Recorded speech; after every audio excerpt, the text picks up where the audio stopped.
자, 그런 가운데 리플 같은 경우는 SEC와 함께 15일에 중요한 소송의 전환점을 맞이하게 됐습니다. SEC와 리플랩스 간이 이어지고 있는 법적 분쟁이 15일을 기점으로 불확실성의 마침표를 찍게 될지 주목이 되고 있는데요. 안녕하세요. 8월 5일 파이어 시황 시작하도록 하겠습니다. 간밤 뉴욕 증시가 반등에 성공을 했습니다. 지난주 금요일 7월 고용 쇼크에 따른 급락에 따른 반발 매수세와 일부 기술주 강세가 지수 상승을 이끌었는데요. 투자자들은 연준이 9월 금리 인하할 것이다라는 기대감에 지금 베팅을 하고 있는 상황이고요. 덕분에 나스닥이 2% 가까이 다시 한번 반등하는 모습을 보였습니다.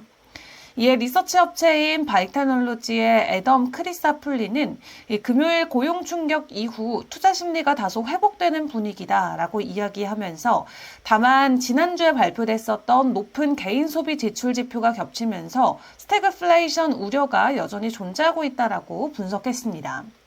앞서 발표됐던 7월 비농업 부분 신규 고용은 7만 3천 명 증가에 그치면서 시장 전망치를 크게 밑도는 모습이었죠.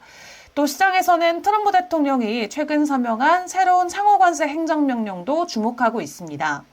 또 7일부터 시행될 해당 명령은 시리아나 대만 등 수십 개국을 대상으로 개정된 관세율을 적용하면서 관세율이 10에서 41% 수준으로 현재 알려져 있고요. 이 미국의 대교역국 평균 실질 관세율이 18.5%로 취임 전 대비 7배나 높아지면서 단기적으로 조정은 불가피하다라는 목소리도 나오고 있습니다. 또 뉴욕 증시 같은 경우는 저가 매수세에 힘입어서 반등하긴 했지만 상승세가 이어질지는 아직까지는 미지수고요. 경기 악화 시그널이 나오면서 기업들의 실적에도 부담이 될 수 있기 때문입니다. 연준이 9월 금리 인하 사이클을 재개할 것이다 라는 시장의 기대가 높아지고는 있지만 시장은 경제지표 약세가 실적에 더 큰 영향을 미치는 나쁜 소식이 나쁜 소식으로 바뀌는 환경에 접어들고 있다라고 진단을 했고요. 미국 증시가 고평가 논란 속에 경제지표 악화 조짐까지 겹치면서 월가 주요 증권사들이 잇따라서 조정 가능성을 경고하고 있습니다. 다만 간밤 미증시가 반등에 성공하자 비트코인과 이더리움도 다시 한번 가격 상승을 보이고 있는데요. 이더리움은 6%로 좀 큰 폭의 상승을 이 시각 보여주고 있습니다.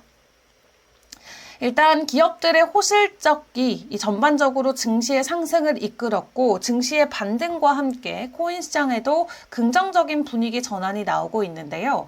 이 디지털 자산 시장의 투자 심리를 나타내는 피어 앤 그리드 지수 같은 경우는 현재 64점으로 탐욕 구간을 지나가고 있습니다. 0에 가까울수록 투자자들의 매도세가 강해지고 100에 가까울수록 매수 경각이 높아진다는 것을 의미하기 때문에 지금은 중립보다는 조금 더 위 64점으로 시장 안에서의 투자 심리가 완전히 꺾인 것은 아니다라고 판단을 해볼 수가 있겠고요. 또 디지털 자산 선물 거래 대표 주자인 CME 그룹 같은 경우는 7월 가상자산 시장에서 주목할 만한 기록을 달성했습니다. 시가코에 본사를 둔 이 거래 플랫폼은 솔라나와 XRP 선물 거래량이 각각 65억 달러와 60억 달러에 이르렀다라고 밝혔는데요. CME 같은 경우도 자체적으로 7월을 기록적인 달로 평가하면서 비트코인과 리플, 바이낸스 코인 등 주요 암호화폐들이 새로운 최고치를 기록했다고 강조했습니다. 또 이더리움은 최고치 갱신에는 미치지 못했지만 미결제 약정과 거래량 모두 새로운 최고점을 기록하면서 눈길을 끌었는데요. 특히 이더리움과 비트코인 비율이 수개월 동안 부진을 깨고 반등한 시기와 맞물려서 높은 거래 활동을 보였습니다. 또 올해 초에 발표에서 자사의 디지털 자산 선물 거래량이 전년 동기 대비 140% 증가했다고 전했는데요. 이분기에는 하루 평균 19만 개 계약이 거래되는 등 강력한 성장세를 보여주고 있습니다. 또 CME는 규제된 디지털 자산 선물 시장이 지속적으로 성장하고 있음을 확인하면서 특히 솔라나와 XRP 선물이 의미 있는 채택률을 기록했다고 덧붙였는데요. CME그룹은 2017년 비트코인 선물 상품을 도입하면서 가상자산 시장에 첫 발을 내디딘 이후 꾸준히 그 영역을 넓혀가고 있습니다.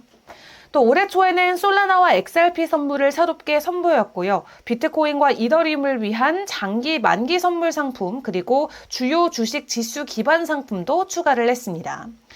특히 지난 3월에는 시장 효율성을 향상시키기 위해서 토큰화 기술 도입 계획을 발표하며 기존의 전통금융과 디지털 자산의 통합을 시도하고 있는데 CME그룹의 이러한 움직임은 전 세계 가상자산 산업에 점점 커지고 있는 입지를 보여주는 분명한 신호로도 평가받고 있습니다. 그리고 간밤 나왔던 소식 중에 중요한 소식은 바로 이 내용입니다. 미국의 상품선물거래위원회가 비트코인 현물 거래를 CFTC 등록 선물거래소에서 직접 취급할 수 있도록 허용하는 제도 개편 절차에 착수했는데요. 이번 조치는 제도권 내 디지털 자산 인프라 확대를 의미하는 것으로 향후 기관 자금의 대규모 유입을 유도할 수 있는 전환점으로 주목됩니다. CFTC는 공식 발표를 통해서 비트코인 현물 계약을 CFTC 등록 선물거래소가 상장할 수 있도록 허용하는 절차를 시작했다고 밝혔는데 이번 발표는 CFTC의 파움 직무대행 의장이 주도한 현물거래 상장 이니셔티브의 일환으로 암호자산 시장 규제 프레임워크 확대를 위한 의견 수렴도 동시에 게시됐습니다. 또 공공 의견 제출 마감은 8월 18일로 외신들은 이 내용을 일제히 긴급 뉴스로 다루기도 했고요. 이 파움 의장은 발표문을 통해서 이제 CFTC가 전체 디지털 자산 규제 체계 토대를 마련할 시점이라면서 이번 조치는 미국 암호화폐 시장의 법적 명확성을 제고하는 중대한 단계라고 강조했습니다. 특히 현물 비트코인 상품을 등록 선물거래소에서 직접 상장할 수 있도록 했고요. 투자자 보호와 시장 건정성 간 균형을 도모할 수 있을 것이라고 밝혔습니다.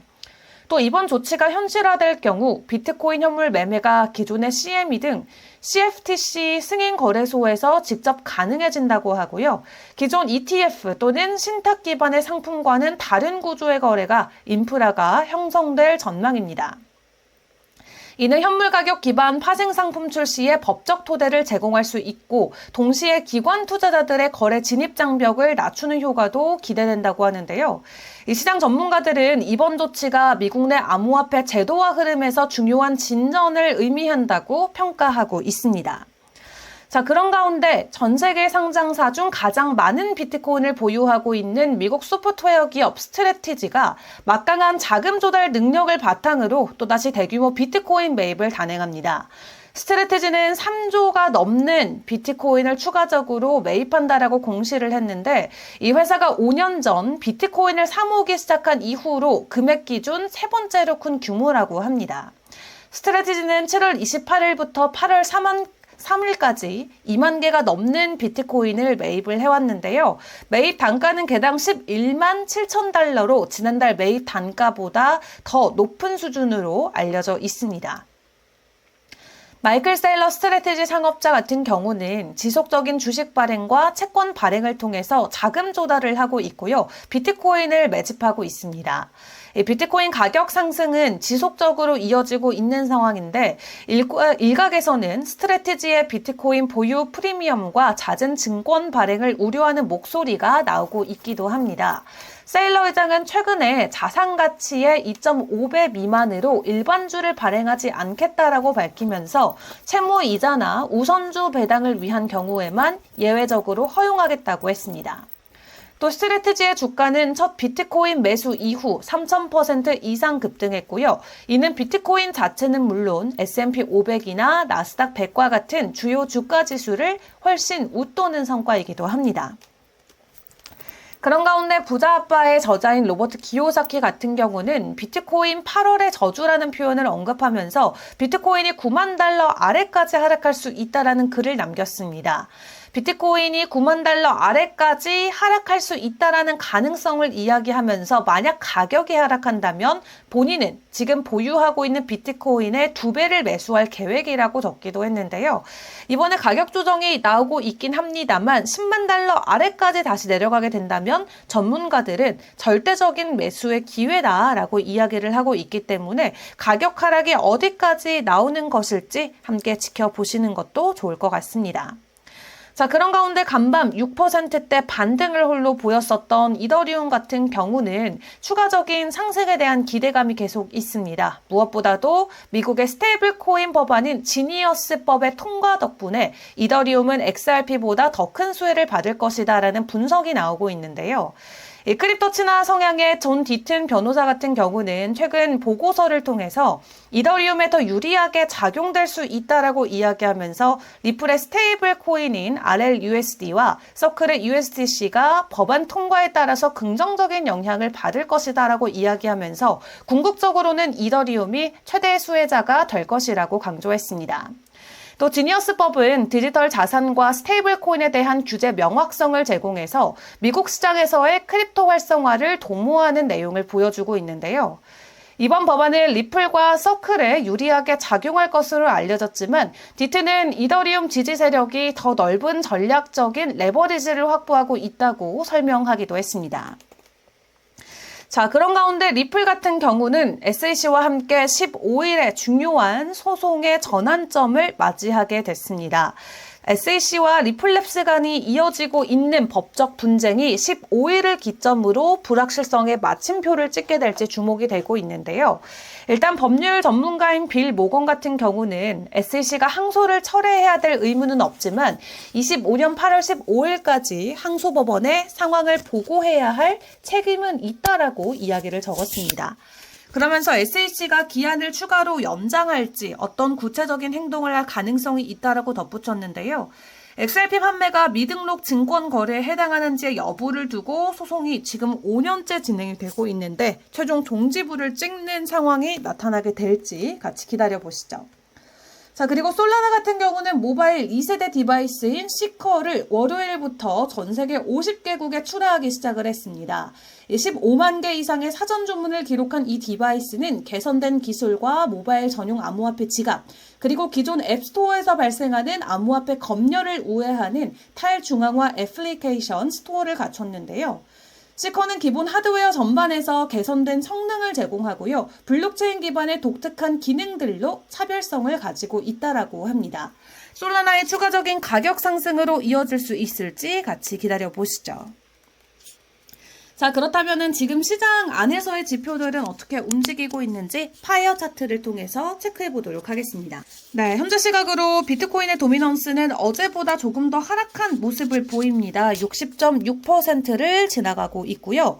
그리고 전반적인 시장의 방향성, 일단은 좀 긍정적으로 상승에 대한 가능성이 조금 더 커 보이죠. 단기적인 보조지표인 RSI 시그널도 87%를 웃돌고 있고요. 4일의 추세 기간인 파이어 트렌드는 64%로 더 오를 가능성이 시장 안에서는 강력해 보입니다. 자, 그런 가운데 현재 시각 기준으로 비트코인 같은 경우는 어제 롱에 대한 시그널 이후에 쭉 가격 상승이 나오는 모습을 보여주고 있는데요. 단기적으로는 강한 상승 사이클이 나오고 있는 가운데 11만 5,800달러를 돌파해줘야 이 단기와 장기에 대한 저항 구간을 돌파하는 것이기 때문에 11만 6천 달러까지 나아갈 수 있는 힘을 받아갈 수가 있겠습니다. 이 저항을 막고 계속해서 가격 조정은 나오고 있는데요. 11만 6천 달러를 다시 한번 재차 돌파해 주면서 전반적인 상승 추세가 차트 안에서 그려질 수 있을지 지켜봐야 될 것 같고요. 장기에 대한 저항은 11만 2천이어서 아직까지 어느 정도 좀 룸은 남아 있는 상황입니다. 때문에 이 저항 돌파와 함께 상승 추세에 대한 가능성을 조금 더 열어놓고 지켜보셔도 좋을 것 같습니다. 자, 이더리움 같은 경우도 지금 4일 새벽 1시에 롱에 대한 시그널이 뜨고 나서는 비트코인보다 더 큰 반등을 보이면서 이렇게 갭까지 형성이 되고 있습니다. 단기에 대한 추세 저항이 장기에 대한 추세 저항을 뚫고 올라가면서 일단은 장기와 단기에 대한 저항을 계속해서 건드리고 있는 모습이고요. 37,020달러 선을 강하게 돌파해주고 지지가 나온다면은 새로운 상승 추세에 대한 채널이 열릴 수가 있겠습니다. 동일하게 이 지지 구간에 대해서는 아직까지 가격 변동성이 많이 남은 상황이죠. 3,300달러 선까지의 룸이 남아있는 상황이고요. 지지와 저항 잘 점검하시면서 이더리움의 가격도 계속 확인을 해보시는 게 좋을 것 같습니다. 솔라나 같은 경우도 지금 이 파이어라인 위에서 캔들이 형성이 돼 있는 상황이죠. 단기 같은 경우는 지금 지지 라인을 크게 웃도는 상황에서 저항 바로 밑에 캔들이 형성돼 있습니다. 단기와 장기에 대한 저항이 맞물리는 168달러 선 구간을 돌파를 해주고 추가 상승에 대한 가능성을 열어주고 있는 솔라나인데요. 새로운 디바이스 출시 소식과 함께 추가적인 가격 상승에 대한 기대감이 커뮤니티 안에서도 크게 올라가고 있어서 솔라나에 대한 가격 변동성도 주목을 해보시면 좋을 것 같습니다. 자, 간밤에는 뉴욕 증시의 반등과 함께 암호화폐 시장도 추가 상승에 대한 가능성을 열어두고 있는데요. 어디까지 올라갈 수 있을지 저는 내일 시황으로 다시 돌아오도록 하겠습니다. 오늘도 성공 투자하시고요. 내일 다시 인사드릴게요. 안녕!